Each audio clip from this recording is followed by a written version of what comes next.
여러분 상상해 보시겠습니다. 정말 푼돈 들고 돈방석에 앉을 수 있다면 여러분은 어떻게 하시겠습니까? 하루아침에 감정가 18억짜리 건물이 6억대로 내려왔다면 여러분은 어떻게 하시겠습니까? 그뿐만 아닙니다.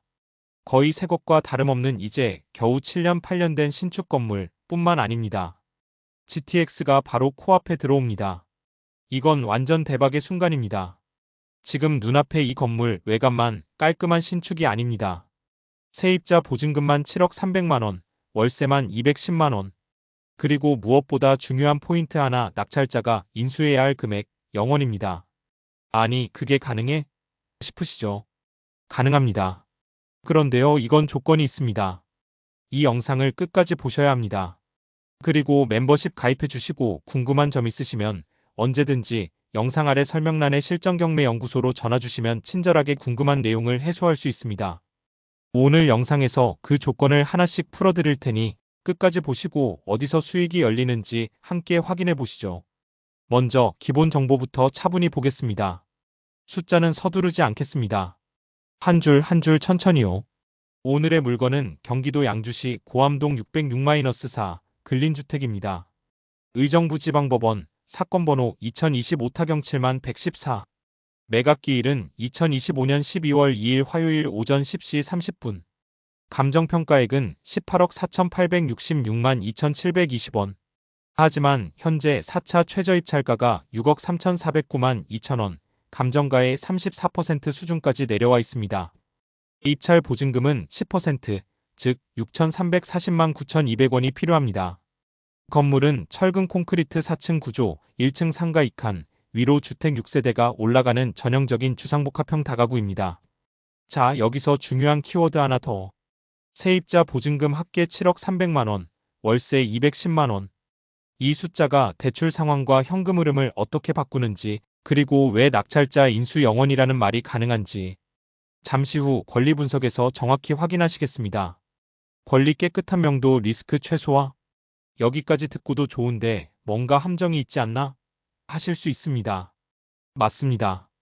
그래서 등기부의 말소기준 권리부터 임차인 전입 확정의 선후관계, 그리고 배당 요구 여부까지 하나하나 캡처로 보여드릴 겁니다. 오늘은 감으로 사는 투자가 아니라 근거로 수익을 만드는 투자로 안내해 드리겠습니다. 잠시만요. 마지막으로 입지 힌트 하나만 드리고 다음 단계로 넘어가겠습니다. 이 건물은 회천지구와 옥정지구 사이 덕정역 생활권에서 움직입니다. GTX-C 기대가 겹치는 축, 그리고 신축 저층 상권 다가구 수요가 동시에 붙는 이중 수요 벨트죠. 이 입지는 다음 단계에서 지도와 스트리트 뷰로 실제 동선을 확인하겠습니다. 이제부터 권리와 구조, 그리고 돈의 흐름을 차근차근 보여드리겠습니다. 끝까지 보시면 왜 이 물건이 반값을 넘어 현금 흐름형인지 납득하실 겁니다. 이제 건물의 실제 구조를 보시겠습니다. 겉보기엔 평범한 다가구 주택 같지만 이 건물의 속살을 하나씩 들여다보면 그 안에 얼마나 촘촘하게 현금 흐름 구조가 설계되어 있는지 알 수 있습니다. 먼저 건물은 철근 콘크리트조 4층, 그리고 옥탑까지 포함된 구조입니다. 전체 연면적은 약 155평 514이, 대지 면적은 약 86평 286이 정도로 다가구치고는 제법 넉넉한 규모입니다. 1층은 제1종 근린생활시설, 즉 상가 2칸이 들어와 있습니다. 현재는 한쪽은 배달 전문점, 다른 한쪽은 애견용품점이 입점해 있는 것으로 확인됩니다. 이 상가들이 매달 70만원씩 임대료를 내고 있고 그 덕분에 건물 전체의 월세 흐름을 안정적으로 지탱해주는 구조입니다. 2층부터 4층까지는 전부 주택 세대입니다. 2층에는 2세대, 3층에는 3세대, 4층에는 1세대, 총 6세대의 세입자가 살고 있습니다. 하지만 4층은 법원에서도 조사되지 않았습니다. 이런 것이 바로 폭탄이 될 수도 있고 기회가 될 수도 있습니다. 옥상에 옥탑은 세대에 포함되지 않은 다락 형태로 향후 리모델링 시 원룸 하나를 추가로 세팅할 수도 있습니다. 총 임차인은 6명, 보증금 합계는 7억 300만원, 월세 수입은 210만원으로 확인되었습니다. 이 금액 구조를 잘 보시면 보증금만으로 낙찰가를 넘어서는 수준임을 아실 겁니다. 즉, 낙찰자가 인수할 금액이 없을 뿐 아니라 보증금 일부만 조정해도 대출금 전액을 상환할 수 있는 구조라는 뜻이죠. 이제 건물의 외부 환경을 살펴보겠습니다. 건물 전면에는 차량 4대가 동시에 주차 가능한 전면 주차장이 있고 도로폭은 약 8m 포장도로입니다. 차량 진입은 물론 택배 배달 동선도 막힘이 없습니다. 또한 바로 옆에는 공터와 저층 건물이 있어서 채광과 개방감이 탁월합니다. 입지적으로 보면 이 건물은 회천지구와 옥정지구 신도시 축에 포함된 고암동에 위치해 있습니다. 덕정역까지 차량으로 약 7분 거리, GTX-C 노선 개통 시에는 삼성역까지 약 27분 예상으로 접근성이 폭발적으로 개선됩니다. 덕정역 일대는 이미 GTX-C 종착역 예정지로 지정되어 있어 입지 가치가 장기적으로 상승할 가능성이 매우 높습니다. 그리고 하나 더. 고암동 일대는 이미 회천지구 생활권으로 편입된 지역이라 회천초 덕정중 덕정고까지 모두 차량 10분 이내로 닿습니다. 생활 인프라가 완성되어 있고 바로 옆 옥정 신도시의 상권까지 이어지는 이중 생활권 구조입니다. 즉 1층은 상가로 임대 수익을 내고 24층은 세입자 임대로 안정적인 현금 흐름을 유지하며 GTX 개통 이후에는 시세 차익까지 기대할 수 있는 바로 현금 흐름 미래 가치가 함께 살아있는 물건입니다. 이제 이 건물의 진짜 핵심, 세입자 권리 관계와 인수 금액 구조로 넘어가겠습니다. 다음 단계에서는 등기부, 전입일, 확정일, 배당 요구 현황을 실제 근거로 분석해서 인수 영원이 가능한 이유를 명확히 보여드리겠습니다. 이제부터가 진짜 핵심입니다. 앞서 이 물건은 인수금액 영원이라고 말씀드렸죠? 그 이유를 지금부터 등기부 등본과 임차인 현황표를 기준으로 하나씩 살펴보겠습니다. 먼저 등기부 권리관계입니다. 이 건물의 말소기준 권리는 2021년 5월 7일 설정된 서울 새마을 금고의 근저당권입니다. 채권 최고액은 9억 원, 소유자는 임의화로 확인됩니다. 이 근저당이 바로 말소기준 권리이기 때문에 그 이후에 설정된 모든 권리는 낙찰과 동시에 소멸합니다. 그렇다면 이후에 어떤 권리들이 있었을까요? 임차권 설정, 압류, 가압류, 그리고 서울 새마을 금고의 임의경매 개시 결정이 차례로 등재되어 있습니다. 즉 모든 권리는 말소기준 권리 뒤에 붙은 후순위이기 때문에 낙찰자 입장에서는 인수할 권리 자체가 존재하지 않습니다. 이게 바로 우리가 말하는 인수영원의 구조입니다.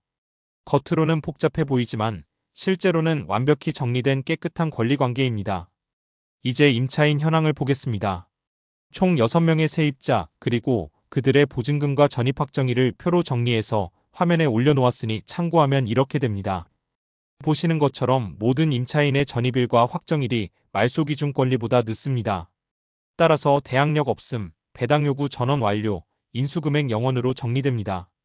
한마디로 낙찰자가 이 건물을 인수하면 모든 임차 보증금은 배당으로 끝나고 새 소유주는 완전한 자유 상태로 명도할 수 있는 겁니다. 이게 얼마나 중요한 부분인지 아시죠? 겉보기엔 보증금 7억 원짜리 건물을 인수하는 것처럼 보이지만 실제로는 그 금액이 낙찰자의 현금 흐름으로 전환됩니다. 바로 이런 구조 때문에 저는 이 물건을 돈이 흘러 들어오는 구조라고 표현한 겁니다. 자, 여기서 한 가지 짚고 넘어가야 할 포인트가 있습니다. 투명도입니다. 투명도 과정이 복잡하면 아무리 좋은 물건이라도 수익성이 떨어집니다. 그런데 이 물건은 임차인 전원 배당 요구 완료, 그리고 확정일자 모두 후순위로 투명도 협의가 가장 단순한 형태입니다. 실제로 이런 물건은 법원 낙찰 후 한 달 이내에 명도 완료가 가능한 구조입니다. 요약하자면 말소기준권리 2021.05 7 서울 새마을 금고 근저당 인수금액 영원 임차인 총 6명 전원 대항력 없음 하지만 4층에 조사가 되지 않은 세대가 있을 수 있으니 반드시 확인을 하셔야 합니다. 이는 이번 분석에서 일단 제외하고 진행을 합니다. 배당 요구 전원 완료 투명도 리스크 거의 없음 이 네 줄이 이 물건의 핵심 요약입니다. 즉 서류만 봐도 이건 깔끔하다라고 바로 판단할 수 있는 수준이죠. 여러분 여기까지 잘 따라오고 계시지요? 지금부터 정말 중요한 부분이 시작됩니다. 절대 놓치지 마시고 부자 되겠다는 마음이라면 끝까지 따라오셔야 합니다. 이제부터 이 깨끗한 권리 구조 위에 금융 흐름을 얹어보겠습니다. 낙찰가, 대출 비율, 세금, 이자, 자기자본 모든 걸 하나로 엮어서 얼마를 넣고 얼마가 남는가를 실제 숫자로 보여드리겠습니다. 이제부터가 진짜 핵심입니다. 이 물건을 최저입찰가 기준으로 낙찰받았다고 가정하겠습니다. 입찰가, 대출, 세금 그리고 내돈까지 하나하나 현실적으로 풀어보겠습니다. 먼저 낙찰가는 6억 3,409만 원. 이 금액을 기준으로 은행 대출 70%를 받는다면 대출금은 약 4억 4,386만 원입니다. 그런데 방 빼기 보정액 1호실당 1천만 원, 총 8개 호실이면 8천만 원이 빠지죠. 따라서 실제 대출금은 약 3억 6,386만 원으로 계산됩니다. 이제 남은 금액이 내 돈, 즉 자기 자본입니다. 6억 3,409만 원에서 대출금 3억 6,386만 원을 빼면 2억 7,023만 원이 직접 투입해야 하는 금액입니다. 이뿐만이 아닙니다. 각종 세금과 비용이 들어갑니다. 먼저 취득세를 계산하겠습니다. 1주택자 기준으로 합니다. 1주택자가 추가로 비규제 지역의 주택을 낙찰받을 경우 주택 면적이 전용 85이 이하라면 기본 취득세율은 1%, 지방교육세 0.1%를 포함해 총 1.1%가 적용됩니다. 이 물건은 다가구 형태이지만 주거용 주택으로 분류되므로 1.1%로 계산합니다. 6억 3,409만 원 1.1% 697만 원. 농어촌 특별세. 전용 면적이 85일을 초과할 경우에는 농특세 0.2%가 추가됩니다. 본 건물은 세대별 면적 합산 시 85이 초과이므로 이를 적용합니다. 6억 3,409만 원 0.2% 126만 원. 등록면허세. 취득 후 소유권 이전 등기 시 부과되는 세금으로 0.8% 지방교육세 0.16% 총 0.96%입니다. 6억 3,409만 원 0.96% 608만 원. 다음은 인지세입니다. 부동산 거래 금액이 5억 원 초과 10억 원 이하일 경우 인지세는 15만 원으로 고정입니다. 인지세 15만 원. 법무사 비용과 소유권 이전 및 근저당 설정 포함 약 100만 원. 이제 이 모든 항목을 합쳐보겠습니다. 총 투자금 약 2억 8,569만 원입니다. 정리하면 이 물건을 최저가로 낙찰받을 경우 약 2억 8,600만 원 정도의 실제 현금 투자가 필요합니다. 이 금액에는 세금, 등기, 법무사비 등 모든 부대 비용이 포함되어 있습니다. 이제부터는 진짜 돈의 무게를 보시겠습니다. 감정가 18억짜리 건물이 현재 최저입찰가 6억 3,409만 원까지 떨어졌습니다. 이걸 제가 낙찰받는다고 가정해보겠습니다. 먼저 대출 구조부터 계산합니다. 은행에서 70% 한도 대출을 받는다면 4억 4,386만 원, 하지만 방 빼기 8천만 원을 감안하면 실제 대출금은 3억 6,386만 원이 됩니다. 즉 제가 직접 넣는 내 돈은 6억 3,409만 원에서 대출금 3억 6,386만 원을 뺀 2억 7,023만 원, 여기에 세금과 법무사 비용을 포함하면 총 2억 8,569만 원이 실제로 들어가는 내 자본입니다. 이제 여기서 중요한 포인트가 있습니다. 돈이라는 건 어디에 있든 이자를 만듭니다. 은행에 있든 부동산에 묶이든 시간이 지나면 반드시 이자의 그림자가 따라오죠. 먼저 은행 대출이자부터 보겠습니다. 3억 6,386만 원을 연 4% 금리로 빌리면 연이자 약 1,455만 원, 한 달로 나누면 약 121만 원의 이자가 나갑니다. 즉, 이 건물을 갖고 있는 동안 매달 121만 원은 은행에 내는 사용료인 셈이죠. 그런데 여기서 끝이 아닙니다. 이 건물에 들어간 내 돈 2억 8,569만 원, 이 자본에도 기회비용 이자가 있습니다. 만약 제가 이 돈을 그냥 은행에 넣어뒀다면 연 4%만 받아도 1년에 약 1,143만 원, 한 달로 따지면 약 95만 원의 이자를 벌 수 있었을 겁니다. 즉, 제가 이 건물에 투자했다는 건 은행에 내는 이자 121만 원, 스스로 포기한 이자 95만 원, 합쳐서 매달 216만 원의 시간 비용을 감수한 투자입니다. 여기서 시청자분들께 꼭 말씀드리고 싶은 게 하나 있습니다. 이 216만 원이 결코 손실이 아니라는 겁니다. 이건 바로 돈이 일을 시작했다는 신호입니다. 지금은 이자가 나가는 것처럼 보이지만 이 돈이 만들어낼 임대 수익이 그보다 크다면 이제부터는 이자가 아니라 투자 수익으로 바뀝니다. 그래서 저는 이 구간을 이렇게 정리합니다. 매달 216만 원의 돈이 흘러나가는 구조 속에서 그보다 큰 돈이 흘러들어오기 시작하면 그때부터 자본은 잠에서 깨어난다. 이게 바로 부동산이 은행 예금보다 강력한 이유입니다. 돈이 자고 있는 게 아니라 움직이며 이자를 이기는 구조로 바뀌는 순간이니까요. 이제부터 이 돈이 실제로 어떻게 들어오고 매달 얼마의 순이익을 남기는지를 이어서 임대 수익 흐름에서 구체적으로 보여드리겠습니다. 끝까지 함께 보시죠. 만약 여러분 중에 이 물건을 내가 갖고 싶다 하시는 분이나 이런 경매 물건에 내가 투자해서 돈을 벌겠다 하시는 분은 주저하지 마시고 화면 아래 설명란에 있는 실전경매연구소에 전화하십시오. 이 전화 한 통이 여러분의 미래를 완전히 바꾸는 큰 계기가 될 수 있습니다. 그리고 멤버십에 가입하시면 언제든지 궁금한 점을 문의할 수 있습니다. 뿐만 아니라 누구보다 먼저 돈 되는 경매 물건을 영상으로 받아보실 수 있습니다. 여러분, 이 영상 하나를 제작하기 위해 저희는 참 많은 노력을 기울입니다. 돈 되는 물건을 찾고 권리를 분석하고 시세를 뒤지고 영상으로 제작을 하고 이렇게 노력은 하지만 구독자가 늘어나지 않으면 저희들은 결국 도태되고 말 겁니다. 구독 한번 쿵 눌러주시면 저희들이 더욱 분발할 수 있는 계기가 됩니다. 아울러 알림 설정까지 해주시면 더욱 감사하겠습니다. 그럼 이제부터는 돈이 실제로 어떻게 움직이는지, 어떻게 돈이 내 계좌에 들어오는지 확인해 보러 가겠습니다. 이 건물의 세입자는 총 7세대, 임대보증금 총액은 7억 300만 원입니다. 그 중에는 1층 상가 2곳과 주거용 세입자들이 함께 구성되어 있습니다. 먼저 이 보증금으로 해야 할 일이 있습니다. 바로 은행 대출을 갚는 겁니다. 앞서 계산한 대출금은 3억 6,386만 원, 이 금액을 보증금에서 전액 상환하면 남는 금액은 3억 4,914만 원입니다.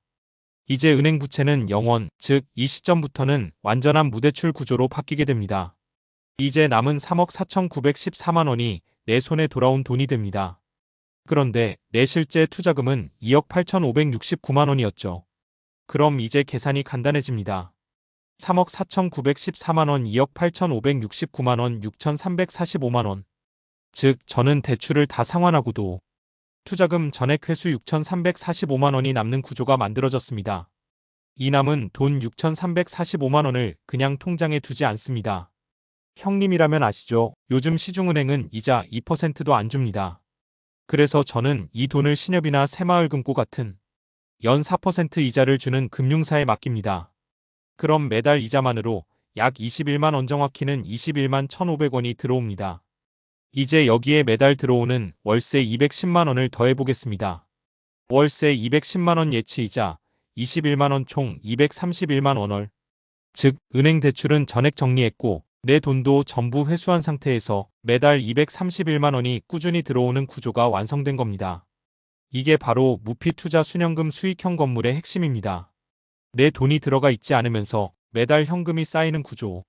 그리고 여기서 중요한 포인트 한 가지. 이 수익은 단순히 월세가 아닙니다. 내 자본이 모두 빠져나간 상태이기 때문에 이 231만 원은 순수하게 이자보다 높은 자본 효율 수익입니다. 보통 사람들은 부동산은 오래 기다려야 돈 된다고 생각하지만 이 구조에서는 기다릴 필요가 없습니다. 매달 통장에 찍히는 231만 원이 곧 현금 배당이니까요. 결국 부동산 투자의 핵심은 얼마에 샀냐보다 돈이 얼마나 일하느냐입니다. 이 건물은 대출을 갚고 내 돈을 회수하고도 매달 231만 원이 통장으로 흘러들어오는 구조입니다. 돈이 잠자는 게 아니라 나 대신 쉬지 않고 일하고 있는 겁니다. 그런데 여러분, 여기에서 끝이라면 처음에 말씀드린 푼돈 들고 돈방석이란 말을 하지 않았을 겁니다. 여기에 마지막 히든카드가 숨겨져 있습니다. 바로 4층입니다. 4층은 법원에서 조사가 되지 않은 층입니다. 4층은 38.45평입니다. 그리고 4층은 5층 옥탑으로 이어집니다. 이곳을 전세임대하게 된다면 얼마를 해야 할까요? 다른 세입자의 형세를 보아 아주 보수적으로 계산하겠습니다. 보증금 1억에 월세 70만 원이라면 매우 경쟁력이 있다고 보여집니다. 그럼 1억을 또 4%의 이자를 받게 되면 매월 33만 3천 원의 이자가 내 계좌에 들어오고 월세 70만 원과 합하면 매월 103만 3천 원이 됩니다. 그리고 앞에 계산한 월 수익이 231만 원을 합하면 모두 334만 3천 원이 됩니다. 어떻습니까? 정말 푼돈으로 돈방석에 앉는다는 말이 맞나요? 하지만 여기에는 분명히 말씀드리지만 4층에 대한 함정이 있는지 파악하셔야 합니다. 자, 이제 이 건물의 마지막 이야기를 해보겠습니다. 그리고 가장 신나는 이야기이기도 합니다. 지금까지는 돈이 어떻게 들어가고 어떻게 굴러가는지를 보셨죠? 이제는 진짜 중요한 이걸 팔면 얼마가 남느냐, 바로 그 결론을 확인할 시간입니다. 이 건물의 감정가는 18억 원. 저는 이 건물을 6억 3,409만 원에 낙찰받았다고 가정하겠습니다. 무려 11억 6천만 원 차익이 가능한 구조입니다. 그런데 여기서부터는 개인으로 사느냐, 법인으로 사느냐에 따라 남는 돈이 완전히 달라집니다. 첫 번째, 매입 시점의 세금부터 보겠습니다. 개인으로 매입한다면 1주택 보유자의 일반 주택 취득세율이 1.1%, 즉 약 697만 원의 세금이 발생합니다. 하지만 법인은 이야기가 다릅니다. 법인이 주택을 취득하면 원칙적으로 12%, 지방교육세까지 포함하면 약 13.4%로 올라갑니다. 그럼 8,518만 원의 세금이 발생합니다. 즉 같은 건물을 사도 개인은 697만 원, 법인은 8,518만 원을 내야 한다는 겁니다. 처음부터 출발선이 이렇게 다릅니다. 다음은 보유기간입니다. 개인은 3년 동안 보유 후 매각한다고 가정합니다. 그래야 장기 보유 특별공제를 받을 수 있으니까요. 반면 법인은 바로 매각합니다. 법인은 시간이 곧 이자 비용이기 때문에 빨리 돌려서 이익을 재투자하는 게 핵심이죠. 이제 매각 시점의 세금을 계산해 보겠습니다. 먼저 개인 기준입니다. 18억 원에 매각했을 때 매입가와 취득세를 합친 실투자금은 약 6억 4천만 원, 즉 11억 5천만 원 정도가 순수한 양도 차익입니다. 여기서 3년 이상 보유했으니 장기 보유 특별공제의 30%를 적용합니다. 그럼 과세표준은 8억 1천만 원으로 줄어듭니다. 이 금액에 양도소득세 최고세율 45%, 지방소득세 10%까지 합치면 총 세금은 약 4억 5천만 원. 결국 개인이 손에 쥐는 순이익은 약 7억 9백만 원. 다음은 법인 기준입니다. 법인은 감정가 18억 원에 즉시 매각합니다. 매입가와 취득세를 포함한 총 비용은 약 7억 2천만 원, 즉 10억 8천만 원의 이익이 생깁니다. 여기서 법인세율을 적용합니다. 2억 원 이하 구간은 10%, 초과분은 20%. 여기에 지방소득세 10%를 더하면 총 세금은 약 2억 9백만 원. 그럼 법인의 순이익은 약 8억 7천만 원. 즉 같은 건물을 사더라도 개인은 7억 9백만 원, 법인은 8억 7천만 원. 무려 1억 6천만 원 차이가 납니다. 여러분, 여기서 한 가지 진실을 보셔야 합니다. 부동산 투자는 누가 더 싸게 샀느냐의 싸움이 아닙니다. 진짜 게임은 세금 구조와 자금 회전의 속도에서 결정됩니다. 개인은 세금을 덜 내지만 시간이 오래 걸리고 법인은 세금을 더 내도 빠르게 회전시켜 돈을 불립니다. 결국 핵심은 단 하나입니다. 내 돈이 얼마나 빨리 그리고 효율적으로 일하느냐. 이게 진짜 부동산의 수익 구조입니다. 여러분, 오늘 영상에서 보셨듯이 부동산은 단순히 싸게 사는 게임이 아닙니다. 돈의 흐름을 읽는 사람, 그리고 세금 구조를 이해하는 사람이 결국 끝에서 웃습니다. 같은 건물이라도 개인으로 접근하느냐, 법인으로 접근하느냐에 따라 결과는 무려 1억 6천만 원까지 달라졌습니다. 이것이 바로 부동산의 진짜 무서움이자 제대로 계산할 줄 아는 사람만이 잡을 수 있는 기회입니다. 저는 오늘도 수많은 경매 물건 속에서 단 한 건의 돈 되는 구조를 찾아내기 위해 분석하고 있습니다. 여러분이 이 영상을 끝까지 보셨다면 이미 다른 사람보다 한 걸음 앞서 계신 겁니다. 오늘 영상이 도움이 되셨다면 구독과 좋아요 한번 눌러주시고요. 앞으로도 실전경매연구소는 여러분의 자산을 지켜드릴 진짜 분석을 계속 이어가겠습니다. 저는 다음 영상에서 또 한 번 현실적인 돈 되는 경매 이야기로 찾아뵙겠습니다. 끝까지 함께 해주셔서 진심으로 감사드립니다.